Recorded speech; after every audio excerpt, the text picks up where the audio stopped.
It's great to see everybody here. I want to welcome you to Terry Third Thursday. For those of you that don't know me, my name is Marty Horn, and I'm the Senior Director of Development and Alumni Relations at the Terry College, and we are so glad to see all of you here today.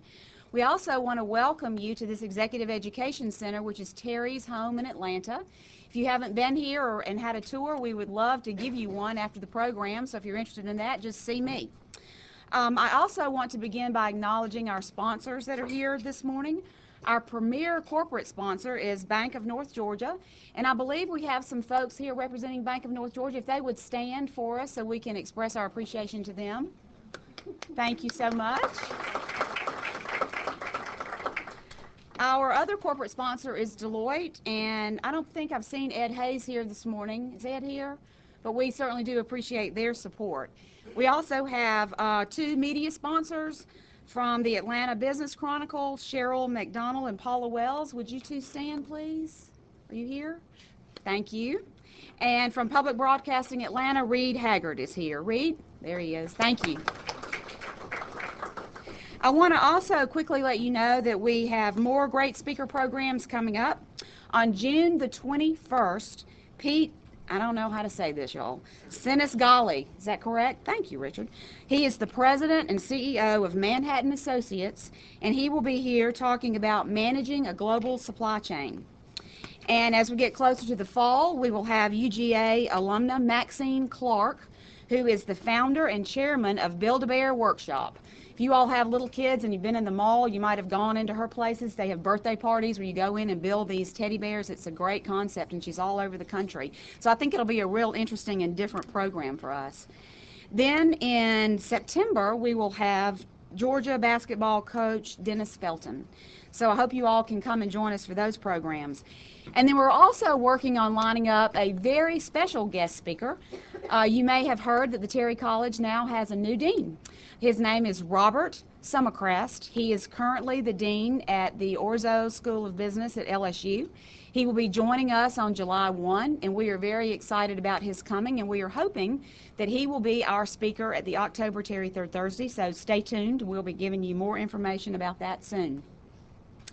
The other thing I wanted to mention to you is on May the 5th, the Terry College hosted its Alumni Awards and Gala at the Westin, and it was a tremendously successful event. We not only raised over $300,000 for the students at Terry, but we also recognized our distinguished alumni. And I just can't tell you what a wonderful event it was. The governor was there. He was our honorary auctioneer. He did such a marvelous job. And we are really thrilled about that event. And for those of you that were there, we thank you. For those of you that were not there, we hope you'll join us next year because it really is a special time. Now it's my pleasure to introduce Richard Courts. He is going to introduce our speaker. Richard is Vice President with Carter. He has served on the Terry College Alumni Board since 2002. He's a 1995 finance graduate of Terry, and he is here this morning as his capacity as chairman of the Terry Third Thursday Task Force. Please join me in welcoming Richard.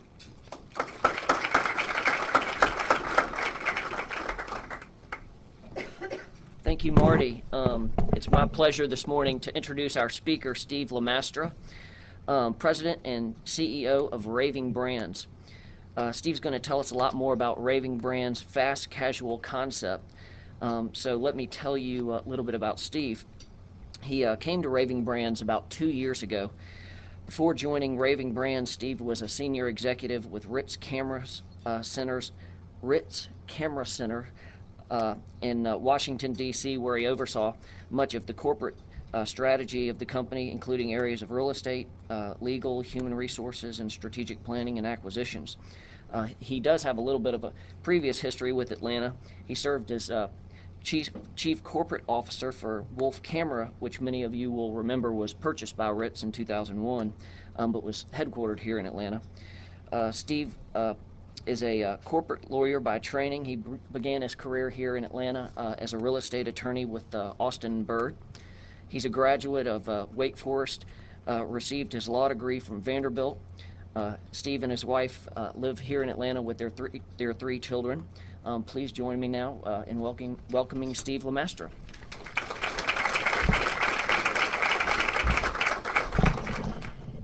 Good morning.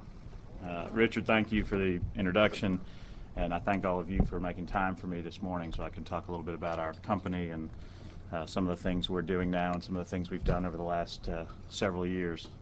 Hope everybody can hear me all right, correct? Anybody can't hear me? I appreciate the opportunity to be with you here this morning because, as some of you may know, if you've been reading lately, we've had a lot of activity around Raving brands, and I want to talk a little bit about some of that this morning, and hope to have some time to answer any questions that you might have.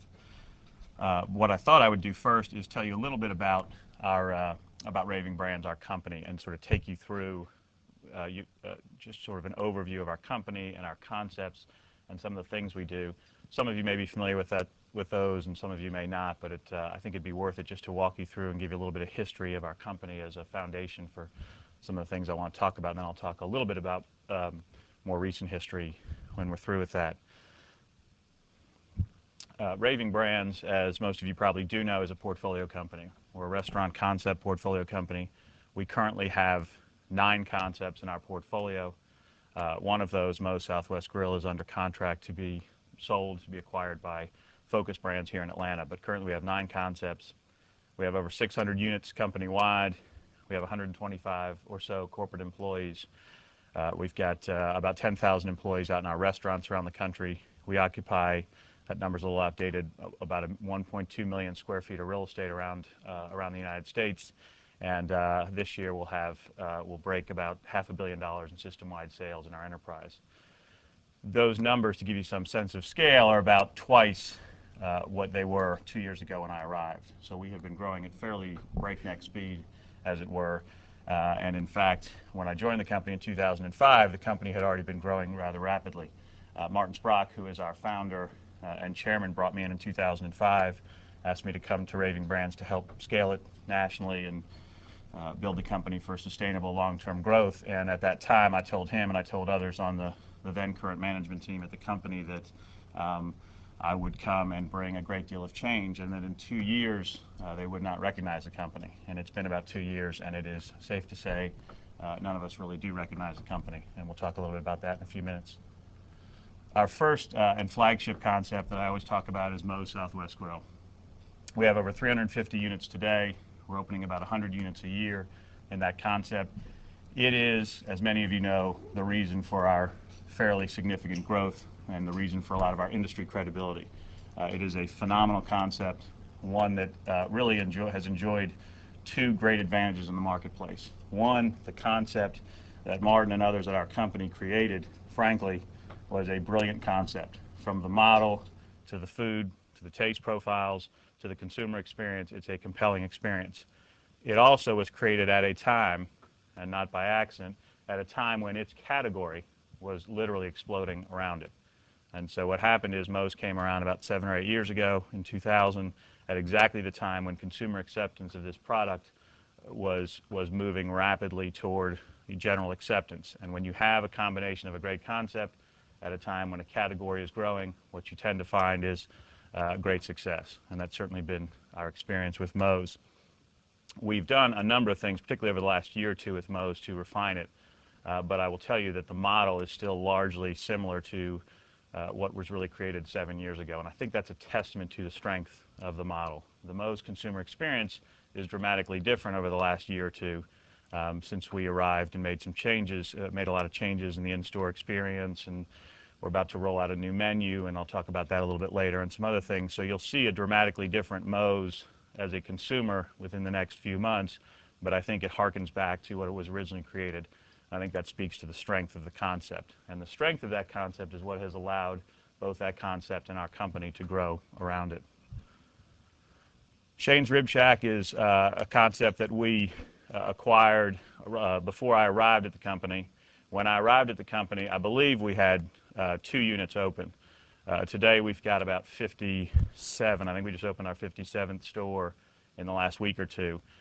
Shane's is obviously authentic ribs, pork, and chicken served in a clean, friendly environment, which tells you a little bit about the idea. And the idea is that we are taking a concept, largely the barbecue category, that has historically been dominated by locals, mom and pops, and smaller chains and smaller regional chains, and we are building effectively what will become a national platform for our product. The product itself is phenomenal. Shane Thompson, the founder of Shane's Rib Shack, is still heavily involved in what we do. He is a partner with us in the development of that, and he had come to Raving brand several years ago in an effort to seek to grow his business, and we have been fortunate enough to keep him involved and to keep some of the other people involved who were around from the beginning. It is clear to us, and increasingly clear, we think, to the marketplace, that Shane's Rib Shack is really our next breakthrough brand, and it is showing similar signs of growth and success to those that we saw with Moe's over the last several years. But if you haven't been to Shane's, you ought to try it. I mean, at a baseline, I will tell you, I'm not from the restaurant industry. As Richard said, I have a little bit different past in terms of professional. And so when I came to this company 2 years ago, I did not have experience in the restaurant industry, and I did not have experience in the franchising industry. What I did know is if you provide a great product in the restaurant business, people will give you their money for it. It's that simple. And I will tell you, with Shane's, that is the single most important driver of our success. The food is great, again and again and again, and it's consistent. And I think when you have that in our marketplace, where there's so much competition and so much activity, what you tend to find is that people will come back again and again, and that's certainly been true of Shane's as we grow it. Boneheads is a concept some of you may be familiar with. I think we've got about 5 units, 5 of the 7. We now have 7 stores open. We just opened our first out in Southern California 2 weeks ago. It's doing very well. It's got pretty good acceptance out there, which makes sense. It's fire-grilled fish and chicken. The Boneheads concept has got a healthful profile. It's got peri-peri sauce, and peri-peri spices are used in the preparation of a lot of the product, and so it's a product that's got limited acceptance currently in the marketplace, but we think will have broad acceptance as people are educated on the product and they get the product in front of them. Great concept, great food, very healthful, and right product at the right time. We're going to grow this significantly slower than we grew Moe's and then we are growing Shane's. A little bit different path for growth for this one, and we'll open a dozen or so in the next year. Planet Smoothie is is really the oldest concept, the concept that was the foundation for Raving Brands, created in the mid-90s. We're in a category here, the smoothie category, and more broadly what we call the beverage and meal replacement category, that is seeing great growth. We are looking for ways to scale Planet Smoothie, whether that's through acquisition, merger, or something along those lines. We do believe it's a category that's a bit crowded right now with a lot of competitors similar in size. We have 120 plus units. We'd like a lot more, and so we'll likely end up doing something in terms of a merger or an acquisition to get some scale to that, because that is a category that needs you need some scale in terms of marketing and leverage. PJ's Coffee is our New Orleans-based, New Orleans heritage coffee company. We have both wholesale operations in New Orleans and a number of stores in the New Orleans and greater Gulf region. We've brought that concept throughout the Southeast, but continue to focus in terms of growth on the Gulf region. That has been where it is most successful, and that is where it has its highest level of recognition. This is a concept that has grown fairly slowly. It really dates back 30 or so years, founded by a woman named Phyllis Jordan in New Orleans, has great heritage and a great product, but something that has grown slowly because it's a category where franchising has been unusual. You don't normally see franchise concepts in this category, so we're taking that one slowly and trying to make sure we can do the right things to find growth in that environment. Monkey Joe's is our children's entertainment center concept. It is a concept that we had entered into a joint venture for before I arrived at the company in 2005. It is something that has been growing at a reasonably good clip, but it's something we're watching and taking a hard look at here this year to decide how it fits into our portfolio and how to best maximize it and leverage it. The long-term play, obviously, for something like Monkey Joe's is to take some of our food concepts and restaurant concepts in Monkey Joe's and find ways to cross-promote and offer our franchisees not only the opportunity, if they'd like, to own both and invest in both, but also to really cross-promote between those concepts. And it makes a lot of sense because the demographic for Monkey Joe's, which is largely families with children, lines up very well with our demographic for a lot of our restaurant concepts. The Flying Biscuit. I want to talk for a minute about this. This has been in the news quite a bit recently for those of you who are familiar with the Flying Biscuit, and hopefully that's all of you. The Flying Biscuit is a great Atlanta cult brand. We are as proud as we can be to be associated with it. I started looking at the Flying Biscuit literally about 90 days after I arrived at Raving Brands. One, simply because I had made a decision when I arrived at Raving Brands that we weren't going to develop anything for a while. The company had developed a number of concepts before I got there.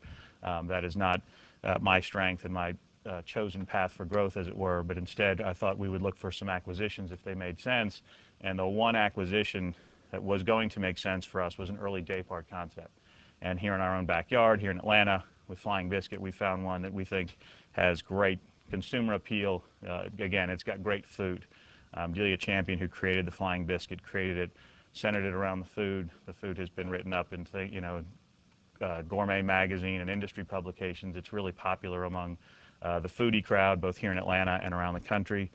And so the opportunity for us to be involved with it was an attractive one. It took us the better part of 9 months to really put together the right deal to acquire it. And we did that last summer, nearly a year ago, but we have kept Delia Champion, who's the founder of the concept, deeply involved in what we're doing. And we just opened last week our first location of the Flying Biscuit, our first franchise location, which is here in Buckhead, over on West Paces. And the numbers that we're seeing over there and the success we're seeing over there is just phenomenal. And while Flying Biscuit had reached proof of concept as a restaurant, it certainly has not reached proof of concept yet as a franchising model, and so we're excited to see how strong it's going to be. We're quite confident it will be, but again, once you start franchising something, you know it has proof of concept as a restaurant, and then you want to make sure that it translates well to franchisees, and certainly Flying Biscuit's off to a roaring start. One other note about Flying Biscuit, I think it does show the focus of Raving Brands. As I mentioned a minute ago, the company had done a lot to develop concepts in the years 2003 to 2005 before I arrived. And when I arrived, I realized that that developing concepts in that way is expensive, it is time consuming, it can be remarkably successful. Certainly our company and others have proven that, but also I think that with a good, strong background in acquisitions, I was comfortable with that as a route to growth. And so we decided that we would focus for the near term on any new opportunities being acquisition opportunities. We also made a decision to really only acquire the Flying Biscuit. I've looked at dozens of other things out in the marketplace, but for our company right now, with the size of our portfolio, we felt that adding other things at this time didn't make sense. It really made sense to add one new concept, the Flying Biscuit, and stick to that right now, and that's what we're doing. But again, the Flying Biscuit's great in terms of our portfolio, because as you look at a portfolio company like ours, what you want to do is be able to offer people different day parts, different investment levels, offer your franchisees very different concepts if they want to grow with you within your own portfolio. And the Flying Biscuit has allowed us to do that. It's not thank you, sorry. I'm not done, but that gives you an overview of Raving Brands and gives you some sense of our concepts. What I'd like to do now, having laid that foundation, is take you a little bit through some of our recent history and some of the things that we've tried to do in the last couple of years since I arrived at the company, and some of the successes we've seen and some of the challenges we've faced. As I mentioned, the company has a history that dates back about 10 or 12 years, back originally to the Planet Smoothie concept. I think Raving Brands has gotten great traction both here in Atlanta and throughout the industry for its concept creation, developing concepts. Again, the breakout of Moe's Southwest Grill in the early 2000s has just been extraordinary, and I think both the local market here in Atlanta and the national industry have paid a lot of attention to us and to what we're doing. And with that comes great challenges, and I think Raving Brands has been no exception to that. Recently, we've engaged in 2 or 3 things I think that have caught a lot of attention, and I'm going to talk about them in a minute, but it's worth mentioning that our 3 most recent significant initiatives: 1, our international expansion with Moe's and some of our other brands; 2, our pending sale of Moe's; and 3, our launch of the Flying Biscuit as a franchise concept, are all show a level of activity at our company that's unparalleled clearly in the past, but also show a lack of, I also show a group of activity that at first seems to show a lack of consistency, but really when you look at it, what you find is that we're reshaping the company into a very different enterprise than what it has been. Raving Brands will move forward more as an incubator of concepts rather than a company that runs concepts at 300, 500, and 1,000 units. The core strength of Raving Brands, the core strength of what we've been doing, is growing units from that early proof of concept phase to, say, the several hundred unit phase. And then at that point, often it makes sense to look at a company, in our case, Moe's, as it scales. And as you look at something like Moe's, you have to decide where is it best placed to grow to its next stage of growth. Taking a concept like Moe's from, in our case, 1 unit to 350 units is a very different challenge than it will be taking that from 350 units to 1,000 units, 2,000, and 3,000 units. And so what we did as we looked out into the marketplace with Moe's is try to decide the best partner for Moe's for the next 10, 20, and 50 years for our franchisees and for all of our stakeholders. Clearly, Focus Brands, a company based here in Atlanta, is that perfect partner. The company is based here in Atlanta. The company has got scale. It has great resources, access to additional resources. It has got good history and good understanding of our industry. And so for a host of reasons, it's really a perfect partner for Moe's. But I was having dinner with some people last night and reminded them that Moe's isn't being sold as a standalone. It's simply being moved from one portfolio company to another. Focus is also a portfolio company with multiple brands. But the difference is it's a portfolio company with greater scale, brands with higher numbers of units. It's a company that's got international expansion in 33 countries currently. It's a company that's moved into non-traditional and concession locations. So I think it's very clear when you look at Focus, and again, that's a deal that we looked at long and hard, and we considered a lot of options for Moe's, but clearly that was the one we kept coming back to and the one that was right for, for our franchisees and for our business. And so although Moe's is moving from one portfolio to another, it will be a dramatic change in the way the business is run on a forward basis and grown. And it would be a dramatic change in terms of the resources that are available to it. So that's the Moe's deal. International expansion, both for Moe's and for others. I had made the decision probably in early 2006, about early 2006. The company, prior to my arrival and certainly in the first year or so that I was there, received a lot of inquiries for international expansion, and it was something that we were often faced with, and we consistently decided, we weren't really ready, it wasn't the right time for a host of reasons, it just really wasn't the right time to pursue something. But we had a couple of things, 3 things in particular that came along in the middle of 2006 that really made sense. One was an opportunity to take our Doc Green's brand overseas to Singapore and test it in a market that, for a number of reasons, seemed primed in terms of taste profiles and consumer acceptance of that product. We linked up with a franchisee who has fast casual and fast food experience and opened a Doc Green's location there with plans to do several more as really a test to understand that concept. That's a very manageable test and a very understandable and one that we're learning a lot about right now, but a much smaller scale transaction. There's no huge transaction there or great growth plan beyond those 5 units in Singapore right now. What we are trying to do is learn with our partner over there what they can do with the concept in Asia in general and what we can do with it internationally. But the other 2 transactions we did were much larger. We signed a master development agreement with partners in Canada. In fact, I'll see them today. They're coming in today to spend some time with us and work on preparing to open their first units up there. But we are taking Moe's to Canada, and in taking Moe's to Canada, we're making really a natural extension of our brand and our footprint. Fortunately, as most of you know, the Canadian market behaves very similar to the American market in a lot of ways. There's good acceptance of retail and restaurant concepts in Canada that have been successful here in the U.S. and vice versa. There are not significant cultural differences, at least in the Ontario province, which is where we are going. And so for a lot of reasons, we felt very comfortable moving into that market, decided to really look for the right partner because we'd had 3 or 4 people approach us around the same time and selected our current partner, True North, a group that really is going to be a phenomenal partner for us up there. And so the move into Canada for Moe's is really a natural extension of our domestic footprint and one that generally feels like that in terms of our support of it and the way we're interacting with them. But that's something we're pretty excited about. They have plans to build up to 40 units up there, and so for Moe's as a brand and as a concept, it's a phenomenal opportunity, not just for us, but for all of us involved with Moe's. And then the third international deal, and really one that's exciting for us, is we partnered with a group called ATCO, a rather large group, a company, a conglomerate with pretty diverse interests, from the restaurant business to general food service and distribution, to real estate, to construction, but a company over in the Middle East and in the Gulf region of the world that has not only great experience in the restaurant industry, but great appetite for American brands and concepts.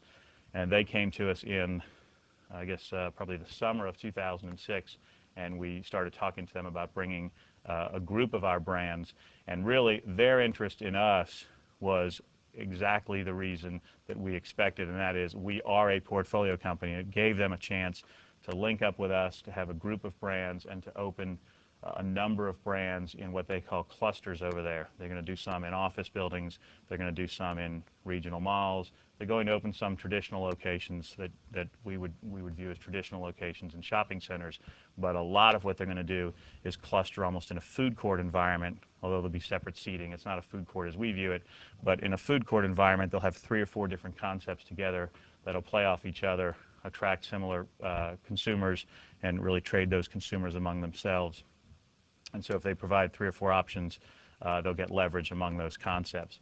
So for us, it made natural sense. It plays to one of our strengths, which is having a portfolio of concepts that we think really resonate with consumers, not only here, but based on the demographics and the research we've done over there, will resonate with those consumers.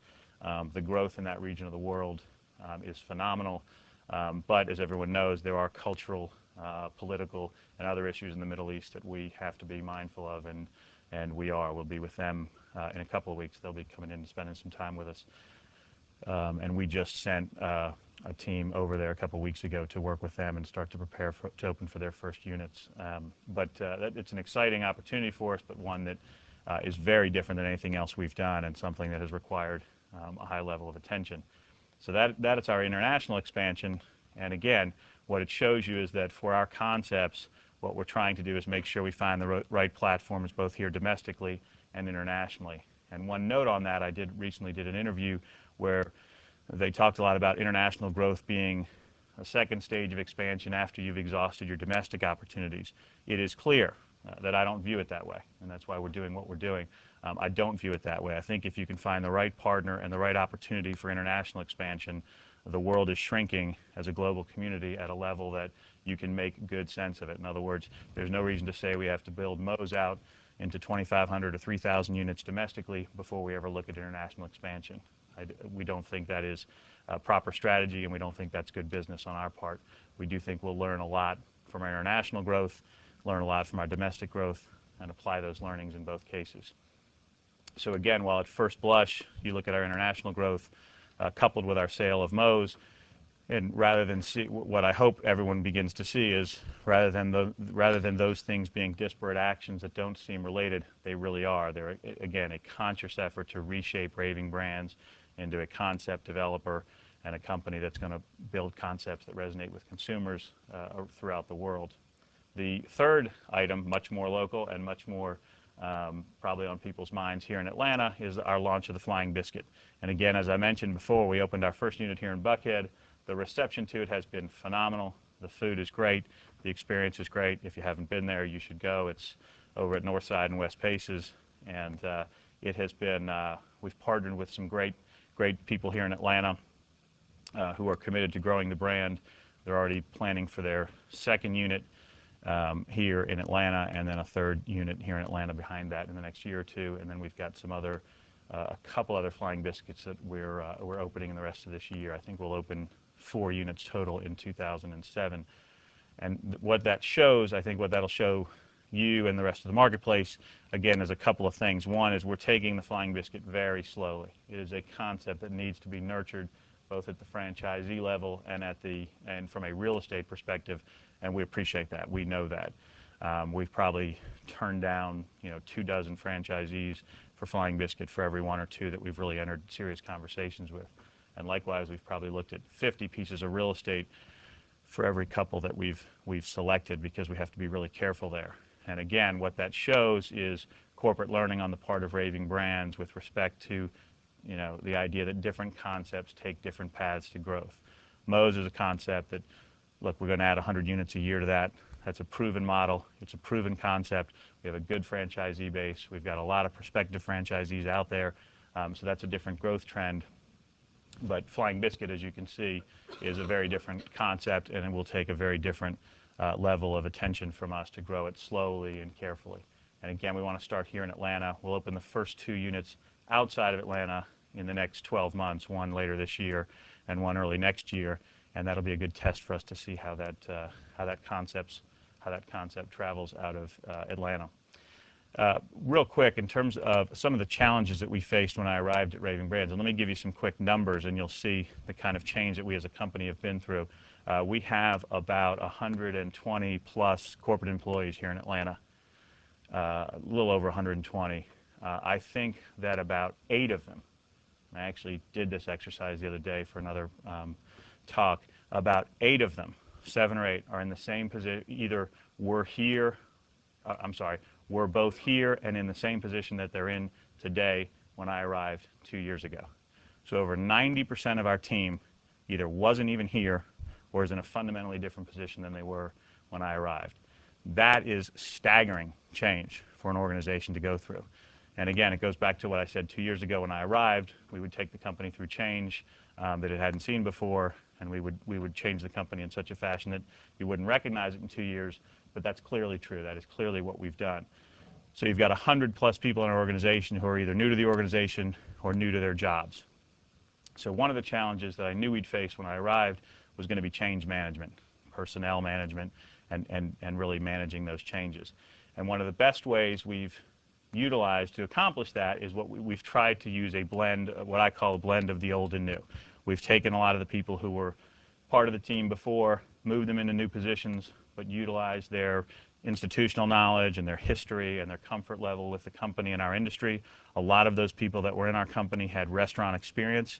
Frankly, a lot of the people that I've brought into the company over the last year or so do not have restaurant industry experience. That's clearly by design. I don't as well, and so we wanted a different perspective on things. And what we've tried to do is blend this culture, this heavy restaurant culture, this heavy food culture that was already at the company, and we've tried to blend that with financial, legal, real estate, sales and development expertise, and the kinds of things we've brought in and the kinds of people we've brought in over the last year or two. And we're finding that it's having remarkable results. And that's evident by, I think, by our modest success over the last couple of years. But we really have been successful as a result of blending the old and the new. And that's a critical, I think, critical driver of our success and of a lot of companies. We have all watched companies in the last couple of years around Atlanta, much larger ones. Delta comes to mind, Home Depot comes to mind, Coca-Cola comes to mind. These huge legacy companies that are so important for Atlanta, we have watched them literally in the newspapers and on a daily basis go through the same kind of cultural change that we're taking our much smaller company through. And so I think, and all of you probably have your own experience with it in your own companies, when companies go through that kind of cultural change, 2 things happen really. You can be certain that 2 things will happen. One is the company will come out the other side looking fundamentally different than it did, and will then therefore have perhaps different business opportunities than it did before it went in. But the other thing that will happen clearly is there'll be likely significant misunderstanding of the company in the marketplace. And that was a second challenge that we faced at Raving Brands.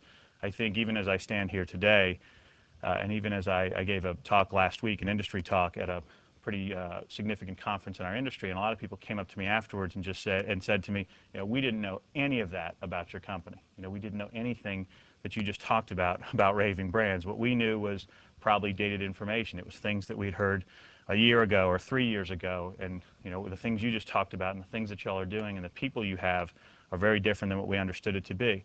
Again, that's consistent with the kind of change we've gone through. There are simply a lot of people, and not just in our broader industry or in your broader industry, that are going to misunderstand or have a tough time catching up and understanding what you're doing, but within your own company. You're going to find that within your own company, and we have certainly found that. We have people throughout our company who every day come into the office and say, Yeah, that's right. We're really doing this differently. I do realize that. In fact, I realize that for the last couple of months, I've been doing it differently than I had before. But it's just, the change sometimes seeps in gradually. And so, again, one of the biggest challenges that I faced at Raving Brands when I got there a few years ago and have tried to pay a fair amount of attention to is the understanding of our company and our business in the broader marketplace, among our internal people, among our franchisees, among our industry, and among all of our stakeholders.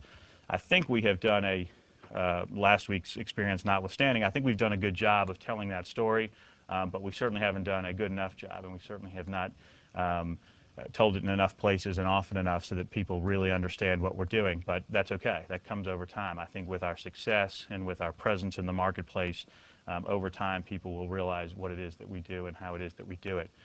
But again, the company is so dramatically different than it's been that I come in, having been part of the agent of change of the company. It's easy for me to come in the morning to the office and realize it and see it around me. But it's not important. What I see and what I view is not always important. I have to make sure that all of our stakeholders, from our internal people out, understand that and talk about that, and that resonates with our stakeholders around the country. And I think we've got a pretty significant effort underway to tell that story, both internally and externally. But again, one of the biggest challenges we have faced in this period of change has been that. And I think all of us have faced that at some point in our career and at some point in our companies. And again, we're certainly not unique to Atlanta in that, but it is a unique experience for those of us inside the company at this time. Two other immediate challenges that we faced. One was really building an infrastructure and a strategy that was consistent and it was going to be sustainable.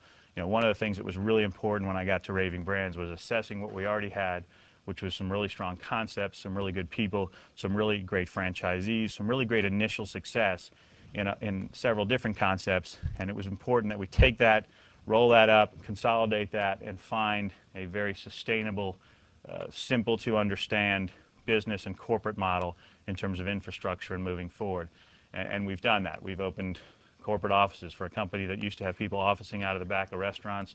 I can't tell you how different that is in experience for people at our company, to come in and all be together instead of spread out throughout Atlanta and throughout the country.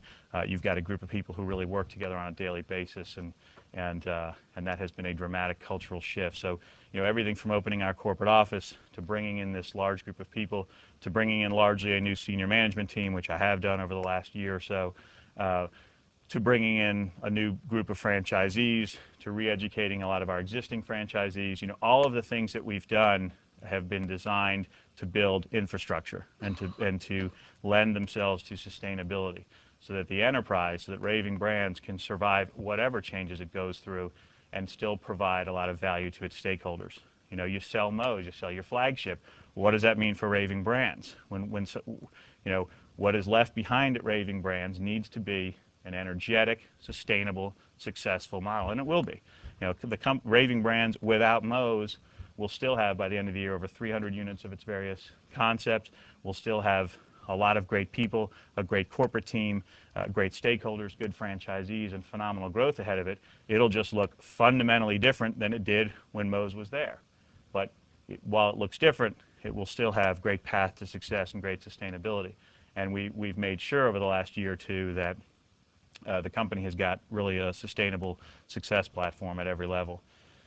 And the last sort of greatest challenge that we faced, or the one that deserves mention this morning, and again, I hope that this is somewhat relevant to some of you and what you do, is we had really cultural change among our people. We really had, I often say, the company when I arrived at Raving Brands was really divided into two pieces. There was a company loosely referred to as Innovative Brands, which was our Planet Smoothie, PJ's, and Shane's concepts, and a group of people that managed those brands day to day. And there was what was then called Raving Brands, which managed the other concepts, the other 5 at the time. We've since added Flying Biscuit to have 9 in total. But they were really two different cultures. And I decided in the fall of 2005, after I arrived, to merge those two companies, which was going to be, I knew, going to be challenging and controversial, because you're merging. At the time, it was only about 60 or 70 people, but they'd been in really two different places. They'd done business very differently. A lot of real cultural differences between the groups. And that was a challenge, but I'm often reminded by Chris Morocco, who's one of our senior execs at Raving Brands now. Chris reminds me that we didn't just merge those two companies, we've really merged 9 concepts over the last year and a half, and that's true. And when you're merging that kind of, when you're merging those different cultures and companies together, at the same time, when you're bringing in or changing the roles of 100+ people out of your 120 team members, you're accelerating the pace of change, and you're accelerating the anxiety and some of the concerns around that change, and you have to make sure that you're really sensitive to that. And we have been. And it's not without a lot of hard work and challenge that we've gotten there, but frankly, it's been wonderful. We've got great people who are committed and professional about what they do and come in every day, and they take this seriously, just like all of you do in their work. I mean, we have people that come to our office every day. It's what they do. This is what they do. They get up every day and they're serious about it, and they come in and they do it, and it helps them grow their career and feed their family and do all the things that are important to them. And we take that very seriously, and you have to do that. When you come into an environment like I did at Raving Brands, where there's been a lot of initial success and people are looking for the company to take the next stage, you've got to constantly take that seriously. You have to understand that it's going to take some time. It's going to take a lot of communication, a lot of hand-holding, and a lot of cajoling, so to speak, to get people where you want to get them. But we've gotten them there, and we've got, again, a great organization of people.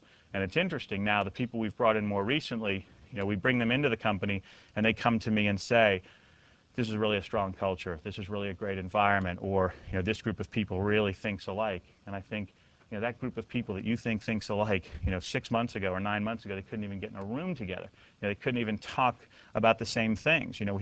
We've made such an effort to blend these cultures and to get people thinking about our business the same way internally. It's really been gratifying. And again, it's a tribute to a great group of people that we've built over there from all kinds of industries, as I said, really from all over the place.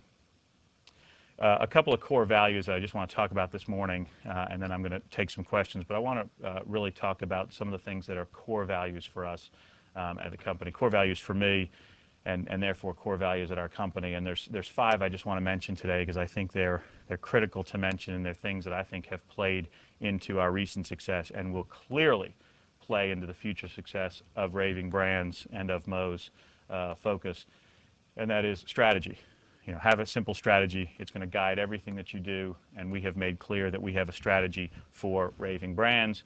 We have a strategy for each concept. We have a strategy for each market within those concepts throughout. The idea that you have a strategy that guides what you do is critical because it will allow you to do things off of that platform that will be meaningful in driving your business. Focus, the idea of focus. It is very important for us to have a level of discipline, to have a level of focus on the things that we're doing so that we have limited resources. Everybody does. Our company does. I'm sure yours does. We've got limited resources, and so you have to make sure you're focused on the things that will drive your business. And again, when I arrived at our company had been marked by a history of energetic people with a lot of ideas and a lot of things going on. And when I came in the door, there were ideas for 10 more concepts at our company. And, and a lot of people thought, from Martin Sprock on down, a lot of people at our company thought, oh, we're going to go do this, and we're going to go do that, and we're going to go do this. And I just said, we're not going to do any of those things. What we're going to do is focus on what we have, drive the business we've got, get to a point, as we're reaching now in 2007, where we can fine-tune our portfolio, decide what does and doesn't belong in the portfolio, and move forward from there. And the great news is the same people have those ideas and that energy and that passion with those other things and all the things that they've been working on. If they take and focus those energies on the things that you're working on, you're going to have great success. But the idea of focus has been a critical driver. Consistency. You have to have a consistent strategy, consistent message, because that leads to 2 things: predictability and credibility. If people out in the marketplace know that you're going to do the things that you say you're going to do, and you're going to do the things that it appears that you're driving toward, then it's normally met with success, and it's normally met with understanding and acceptance. And so we have tried to develop a level of consistency. Now look, in a company, in a portfolio of 9 concepts, that's not always easy. I think a lot of people look at us and say, well, they're in a lot of different businesses, but I think if you break down and look at the things we've done over the last year in particular, what you'll find is there is a level of consistency in terms of how we're applying our corporate learning to our business. Transparency. One of the most important things when you're in a business like ours is transparency. You have to let all of your stakeholders know what it is you're doing, and you have to tell them again and again and again. And one of the most important things to remember about this is the importance of communication and that transparency. You know, we communicate all the time to all of our stakeholders, our internal stakeholders, our vendors and suppliers, our franchisees, our consumers, you know, and we try and say the things that are important over and over again. All of you have times in your day when somebody says, well, you're just not communicating, you know, or so-and-so's not communicating. That usually means one of two things. You're actually not communicating, which you've got to fix and make sure you communicate. But more often than not, it means what they're hearing is not what they want to hear. And sometimes people say to me, well, you're not communicating. And I remind them, I have communicated that 17 times in the last 6 months. It's just not what they necessarily want to hear. And you just have to understand that and stand up and say, look, we are communicating. Here it is. We've told you this before. We'll tell you this again. You know what? In 2 months, we'll tell it to you again. We're consistent in this message, but here's the message. And so communication is one of the hallmarks of ours, particularly in a franchise business. You know, we have franchisees around the country of all different sizes and shapes and forms, and we have to make sure that we deliver that message again and again. But again, transparency goes to the heart of that. You have to you have to do a very good job of showing people what it is you're doing and why you're doing it. And remember, they're not going to agree with what you're doing a lot of the time. They're not going to like what you're doing. They're going to tell you that. That's great. That's what you want. That's why you have transparency. We've taken, for example, our company recently through a major change in our supply chain. Okay, we've taken our Moe's brand through it, and now 3 of our others, with the remaining concepts to follow. And you go through something like supply chain, which really goes to the heart of our franchisees' business. It's how they get their product in the stores. You know, we knew this was going to be a major change. I made the decision in November of 2005, December of 2005, you know, that this was something we had to focus on. Our franchisees were talking to us about it constantly. We knew it was important to them. We knew it was important to us. And it took us a year plus. It took us into early 2007 to find the right solution. And so what we had to do throughout that time for the year plus that we were working on it was just keep talking about it. We are trying to find the solution. We are looking to find the right solution. We will find the right solution. Not all of you will like it. Not all of you will appreciate it, but we're going to find it and we're going to put it in place. And we've done that. And you know, our supply chain example is just one example in our business of things that really go to the heart of our business that we've made dramatic change in and that we have to talk about. But again, transparency is a hallmark of that. And the last thing, and one that is near and dear to my heart, is professionalism. One of the core values that I've had in my career from the time I started, and it is stronger today than it has ever been, is the idea of professionalism. And I mean that in a broad sense. It's not just how you dress, how you look, how you speak, it's how you conduct yourself. It's how you interact with your colleagues. It's how you interact with your other stakeholders. It's how you get up and do what you do every day and go to bed at night and think about it. It's the kinds of things that drive every element of your professional orientation for you and those around you. There is no substitute. One of the things I think that people in our organization who are no longer in our organization have learned from me is there is no substitute, and I will not abide anything other than professionalism. We won't have it. No matter how talented someone is, okay, no matter how much they have contributed in the past, if they don't conduct themselves by a code of professionalism that we see as acceptable, then they need to be in another organization. They're not going to be in ours. And it is so important because what that does is it teaches the people that work with you, one, that you won't accept anything less, and two, that they're in an environment that if they like, they can flourish in. They might not choose to stay with you forever. Our people at Raving Brands, Lauren McGowan is here, one of them. We have a number of talented people. We hope Lauren is with Raving Brands for 10 years, 20 years, the rest of her career. The odds are she won't be. We all know the odds are she won't be. But what we want to make sure is that she and I and everybody else at the company say, look, the time that I spent at Raving Brands was accretive to my career. It was accretive to my success in my career. It helped me get from here to here. And if you do that, if you have a group of people around you who know that you have that level of professionalism and that commitment to it, I think it makes a lot of the other things you do easy. So if you look at all the things that I talk about in these core values, strategy, focus, consistency, transparency, professionalism is, to me, the one that every day you have to think about, live it, breathe it, talk about it, and enforce it. And we have, I think, as a company, we have focused on that. And that has been, for our company, that has been something that we've worked hard on, because when I arrived at our company was full of energetic people who'd love to get in a room and yell and scream at each other and argue about things. And that's not my business model. And we have dramatically altered just the way we do business, which is fine, but that's a decent way to get information out of people and to learn and to think about things. So we haven't cut that off entirely, but again, I came to a company where it was viewed that all opinions are equal and it's a team effort. And again, that's very consistent with startup companies. That's the way they work. That's not the way we work now. That's not the way my companies work. My companies work with a level of professionalism toward each other and a structure and an infrastructure and a level of discipline and focus that allows everybody to be heard in the proper environment, but also stresses professionalism. And again, there's no substitute for that. And along those lines, the last comment I want to make, because this is something that has been on my mind recently, and I think perhaps because personally I have brought a lot of these issues to the fore in our company, there's a constant conversation in our company, and I think in our industry and probably in your industry, about innovation and discipline and the conflict between those two. I'll give you a great example. I'm a corporate lawyer, and everybody said, oh, here comes the corporate lawyer to Raving Brands, and Martin Sprock and all these entrepreneurial people are there. This guy's going to crush this thing. Okay, this guy's going to come in and turn this company into something it's not, and he's going to squelch innovation. That is simply not accurate. In fact, our company is more innovative than we've ever been because we've applied a level of discipline to it. We took all the great things we had and all the great people and all the great ideas, but when you apply discipline to innovation, it's magic. Innovation without discipline cannot function. Innovation with discipline is just ideas and talk. That's all it is. Discipline without innovation is just simply structure. And you must marry discipline and innovation. And that is one of the foremost goals that I have and that we have at our company right now, is making sure that innovation can flourish with the confidence that if we do come up with a great idea or a great product or something that we want to execute on, we have the discipline and the skills and the resources to execute on it. And vice versa.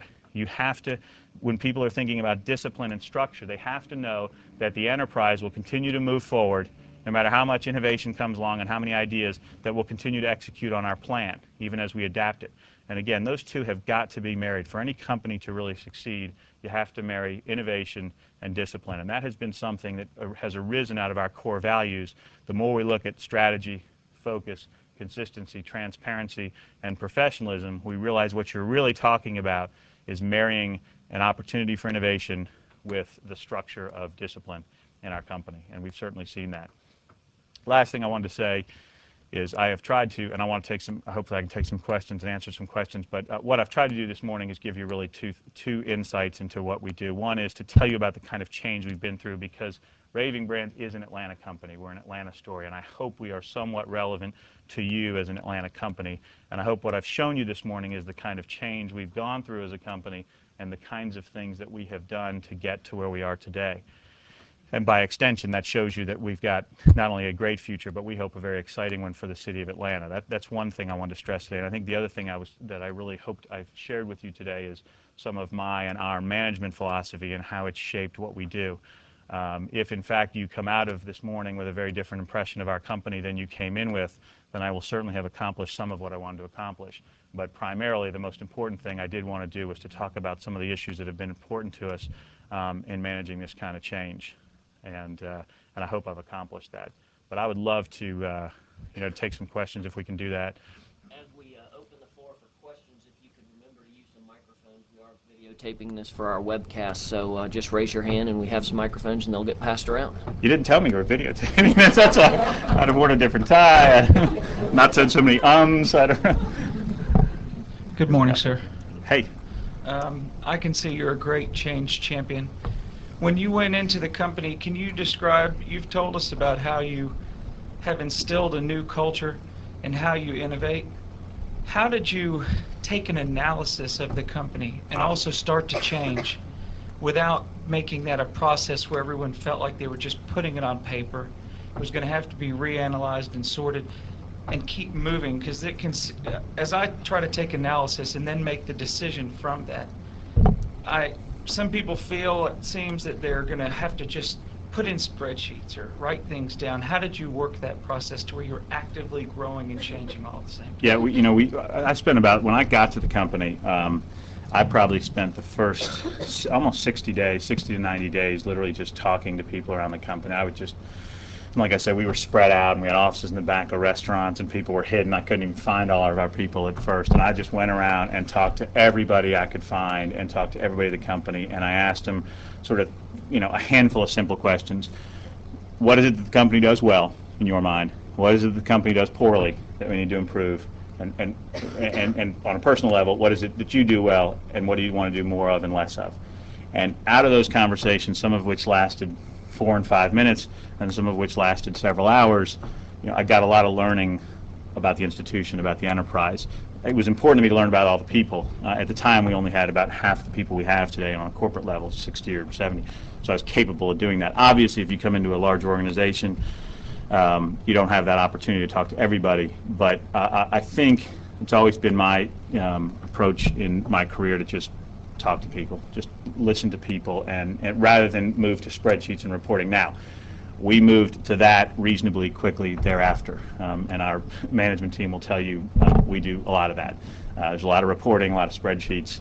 I'm a bit of an information junkie, and so we do a lot of that, and certainly a lot more than the company did in the past, and so that's been a cultural change in and of itself. But most of what I tried to do early on was just listen to what people had to say about what we did well, what our challenges were, and I think it was pretty successful. It got to a point after a couple of months where Martin Sprock, our chairman who had brought me in, he had moved away and said, all right, you got to do what you can do with this thing. He called me a couple of months in and said, how's it going? When are you going to actually start doing something? And he said, I heard you've talked to everybody in the company. I said, yeah, I've talked to just about everybody in the company. And but it was sort of a running joke with he and I for a while that I just said, look, I'm just going to learn all this. And his response and others on the management team initially was, well, we could have told you all this. But my response to that is, no, you couldn't have. Absolutely not. What you or I will hear at a management level of a company is dramatically different than what you'll hear from others who haven't been with the company as long, perhaps, or don't have the same stake in the company. And it was really important to get those perspectives. So that's how I went about it. And then since then, we've instituted a different level of reporting and analysis than what we had before.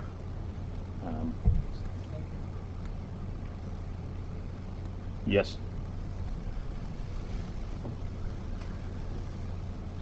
Can you tell us how many concepts come into you on a daily or weekly basis? I can actually. We probably see, the company probably sees half a dozen things a week where somebody sends us a letter or sends us information. So what is that? Is that several hundred a year, 300 something a year? I probably see at least one a week I actually get a chance to look at and take a look. So I probably do see 50, 60 things a year that are of would be of some interest. And that brings up a good point. I mean, there's a lot of, you can talk about innovation, and there's just some phenomenal innovation right now in our industry, in the restaurant industry. There's a lot going on, particularly in our segment, which is the fast casual segment. For what it's worth, just for 30 seconds so that everybody understands, when we refer to fast casual, what we mean is really the space between traditional QSR and fast food and casual dining.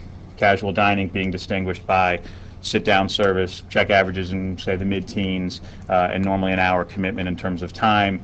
QSR fast food being what we all know as the traditional McDonald's-driven model, driven largely by convenience and price, while fast casual, our segment of the industry, is really driven largely by product quality. It's really intended to be the quality and experience level of casual dining brought down to a level of convenience and value that's closer to QSR. But anyway, being in that space, being in that fast casual space, which is clearly the fastest growing segment of the restaurant industry, there's just phenomenal innovation out there. I mean, there are great big brands like Chipotle and Moe's and Panera Bread that are really leaders in the category, no doubt. But there are hundreds of local and regional concepts that are kicking around out there in existing categories and established categories. I'll give you an example. I mean, the Greek category, for example, Greek food and sort of what I'll call an extension of the traditional Greek flavor profile is a really rapidly growing segment. It's a segment that, sitting here today, you wouldn't think of, but there's really a lot of players out there doing it. Other end of the spectrum is the pizza category. The pizza category, we all think we've seen it all. I mean, you've got these big players, the big four: Pizza Hut, Little Caesars, Domino's, and whatever the other one, Papa John's. You have the big four that do one thing, and so we all, and then you have Mellow Mushroom and a lot of local pizza places, and we think we've all seen it before. We haven't. I mean, at least I hadn't. I mean, there's phenomenal things happening in the pizza category, a category that seemed to have been, really played out until the last couple of years. In fact, it's just really getting started. I mean, there's going to be phenomenal things happening there. So, we just see so many things at our company. But again, and when I got there, I am dead serious about this. I mean, our company was talking about a dozen other things that we were going to get into. And when I came in, I thought, I didn't even realize we had 8 yet. So can we, let's slow down a little. I thought there was only 5 before I got in here. But so we've taken the opposite approach, and we're looking hard now at sort of fine-tuning our existing portfolio, even beyond the Moe's transaction, so that we can get back to, picking something new as a growth vehicle, because we'd love to do that. There's some great things out there, and I think Raving Brands is going to be good at developing some of those in the future. What other questions can I answer? Yes? Steve, how do you structure the corporate office to, all the people at corporate, you got 9 different brands? Yeah, good question. We, and when I came to the company, again, it was a great sort of startup mentality where everybody was kind of in a pile, and everybody did a little bit of everything, and even with 60 people when I got there, you had all the, it's one thing to have everybody in a pile when you have a dozen people in a startup phase, but when you get 60 people, it gets harder. And so when I arrived, now the good news was these were all smart people, and they were motivated and passionate, but the bad news is there's two really pieces of bad news when you find an environment like that, where there's this total team culture.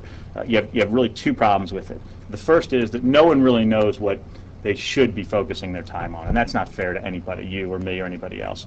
And candidly, we had a fair amount of that. But the second problem with it is no one owns anything. Anything that goes wrong, there's no accountability. People think there's great accountability in that environment. Oh, everybody's involved in this. No one's involved in that when it goes wrong. And that's the problem. No one has accountability for anything. And so what you have to do is come in and say, all right, here's the way the structure is going to work, and here's what you own, and you're responsible for this. You're going to get the credit for it, but you're also going to have to answer for it. So what we did is we created, it's a pretty simple structure. We have 9 concepts, and I'll get to that in a second, each of which has got their own management. We then have the Raving Brands corporate structure that provides services in a shared services model to those 9 brands. So at corporate, you have things like finance, real estate, sales, store development, general G&A, HR, training, all those functions. And that's about half of the people we have. About 60 of the 120 some at the corporate level are on that team. And then in the 9 brands, from Moe's on the high end to probably Mama Foo's or PJ's, or one of those has the fewest number of people, maybe 3 or 4. You have 40 plus at Moe's, and then 3 or 4, and sort of in between, you've got the brand structure. And at Moe's, for example, which is much larger and has grown into that, Moe's has operations, marketing, training and opening, and franchise support. And no real estate, finance, that stuff is bought, as it were, down and brought down from the Raving Brands level to Moe's. Now, as Moe's were to scale, if it were to stay in the organization, for example, marketing's a good example. Moe's built its own marketing team over the last year or 2 because it needed to, and now has like a 7-person marketing team. There's also a Raving Brands marketing team of 6 or 7 people that work on the other brands in a shared services model. But Moe's, as it grows into things, would pull in its own, some of those functions on its own. And as you grow, the template's the same. The Moe's org chart looks exactly the same as Shane's. It just doesn't. The Shane's org chart isn't fully populated yet with all the things that Moe's is. But that's the way you do it. You just have to, that's the way we've done it, and that's the way I think that makes a lot of sense. You have a shared services model where the corporate services are provided to the brands, and we literally, from a financial standpoint, we allocate. We literally just do a simple allocation model that most of y'all would follow. It seemed to make sense. And it's been successful for us.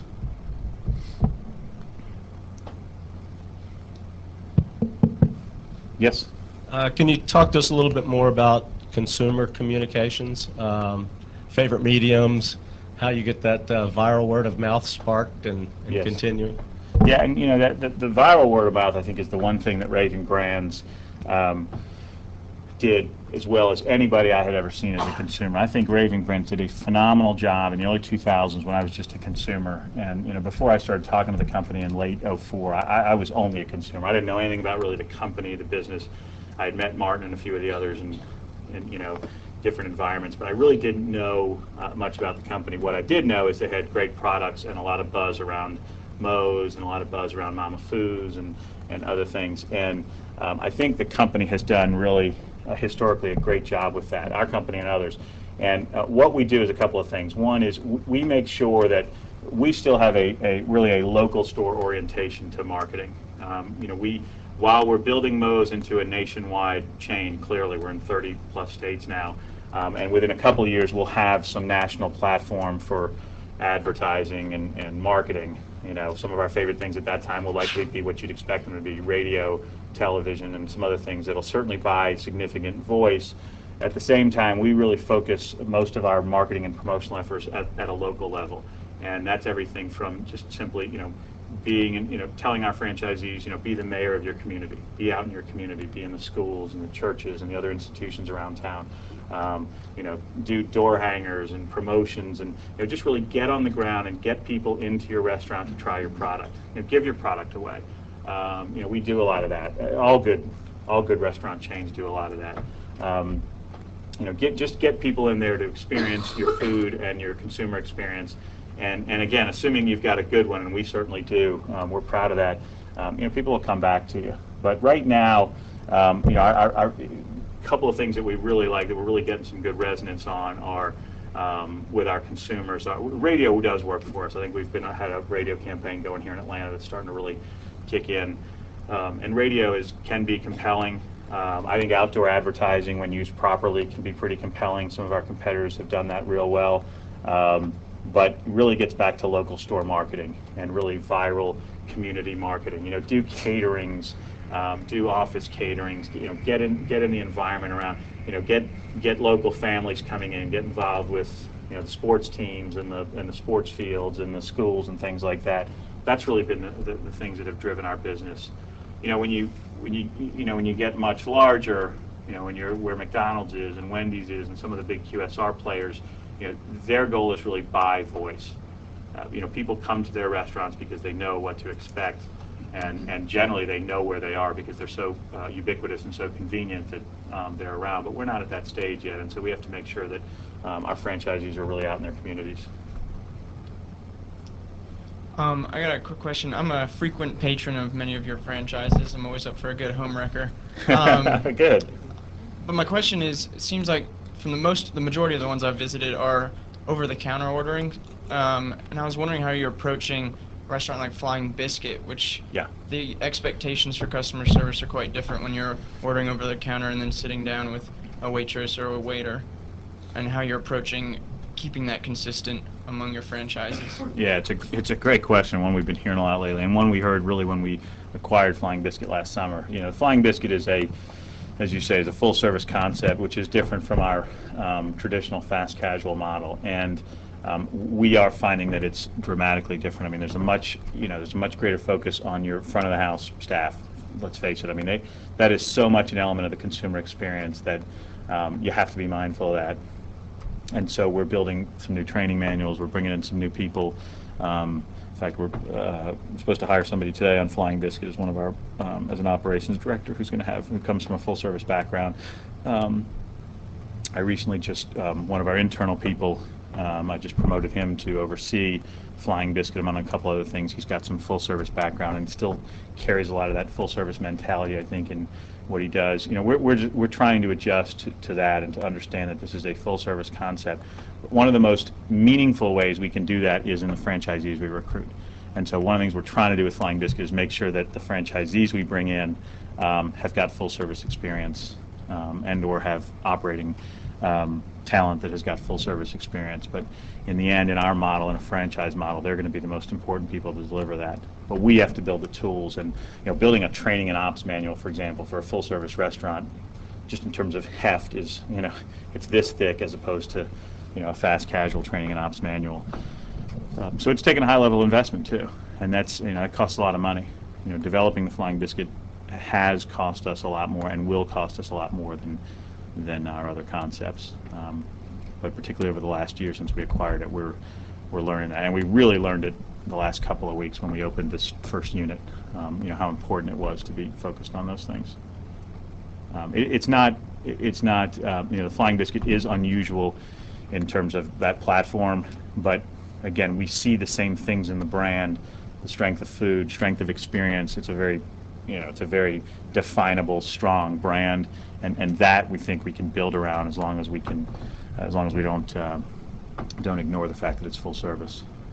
But so we think it fits in culturally, but structurally, yeah, we realize that there's a lot of changes we're going to have to make in the way we do business over there. Anything else I can? Oh yeah. Driving in this morning, there was a story on NPR radio about secret menu items and how restaurants, chains are using those to help build customer loyalty and affinity because they feel like they know something that other people don't know. Mm-hmm. And my question isn't so much to that, of what your secret menu items are, but what are things that... I'd be the wrong guy to ask. Right? Oh, well, using the internet, do you see ways that you can build customer, following along the question of viral campaigns, ways to foster more customer involvement and participation in being a part of the restaurant chain? Yeah, that's a good question, and because it's something we've been looking at, particularly last year. We entered into Moe's Southwest Grill entered into an agreement with Vitru, which is a viral marketing company that has gotten a lot of press lately and is doing a lot of things in terms of consumer marketing. And I think last year, late 2006, we did a campaign where we asked our Moe's consumers to do videos and things on their own and tell us about their love of the home wrecker, or whatever it happened to be. And so we're reaching out, with things like Vitru and other platforms like that, where we can get people involved at that level. Because I do think there's a certain pride of ownership with our brands. There clearly is with Flying Biscuit, which we acquired. And last year, there clearly was a pride of ownership among those consumers, and is. In fact, we're very proud that here a year later, one of the things when we acquired Flying Biscuit was we were called every name in the book. The Raving brands, this big corporate engine is going to ruin the Flying Biscuit and all these other things. And we just, goes back to what I said about communication, we just kept saying over and over, look, we're not going to change it, we're not going to touch it, we promise you, we're just going to try and let more people around the country eat what it is you've been eating. And we've been true to our word, and I think people are finally realizing that. I think these core Flying Biscuit consumers are finally realizing that we're true to our word. We didn't mess it up, as it were. But anyway, the Flying Biscuit is instructive in this. I think Moe's in its early stage is instructive in this, and that is, consumers feel a real connection to those places, and they feel like they're a part of it. Hey, I eat my home wrecker a certain way, or I eat Southern Scramble every time I go to the Flying Biscuit, and I want it the same way, and I want, and so we try and leverage that. And as you obviously it gets harder to do that as you leverage that. The pride of ownership for a consumer in McDonald's is very difficult to find. That's just the nature of the beast. Doesn't mean McDonald's isn't a phenomenal company. It is. But you or I don't have any pride of ownership, as it were. But we do in a place like Moe's, or in a place like Shane's, or in a place like the Flying Biscuit. And we are trying to find ways to bring that out. The Vitru relationship with Moe's is one way to do that. With Shane's, we do the same thing. With Shane's, we let our franchisees customize their store when they open it. We get them to get the local ball teams and the local schools and things to bring in jerseys and get people to come in and do that. Shane's, we do it in the in-store experience more, and we'll probably with Shane's we'll follow that with things like Vitru at Moe's and other things. We'll try and do that, and so we're trying to be mindful of that. And you have to, as you grow, you don't want to leave that behind. There's a real tendency to leave that behind and just say, well, let's just go out and buy voice. We got millions to spend now on marketing. Don't worry about that. But we can't do that. We're mindful of how passionately people feel about these brands that we have. We're lucky that we're very fortunate that people feel that way. Is that it? That's we're gonna try and get everybody out by 9 good. o'clock. Good. Steve, we've got a piece of glass sculpture here. That's very it's nice. I I was afraid I was going to knock that over the whole time. Local Athens artist, Mr. Bendazunas, makes those for us, and they're only made for Terry Third Thursday speakers. Oh, that's great. Well, thank you. I want you to take that home with I you. will put it in my office. And want to remind everybody, just when you're leaving the parking deck, just mention Terry Third Thursday, and they'll let you out for free. And hope you will join us next month for Pete Sinisgali with Manhattan Associates, and we're adjourned. And the one thing I'd have loved to talk to a bunch of University of Georgia graduates about is the great football program at Wake Forest. So I didn't get a chance this morning, but we're a football school now, and you keep an eye on us. Richard, thanks for the time. Appreciate it.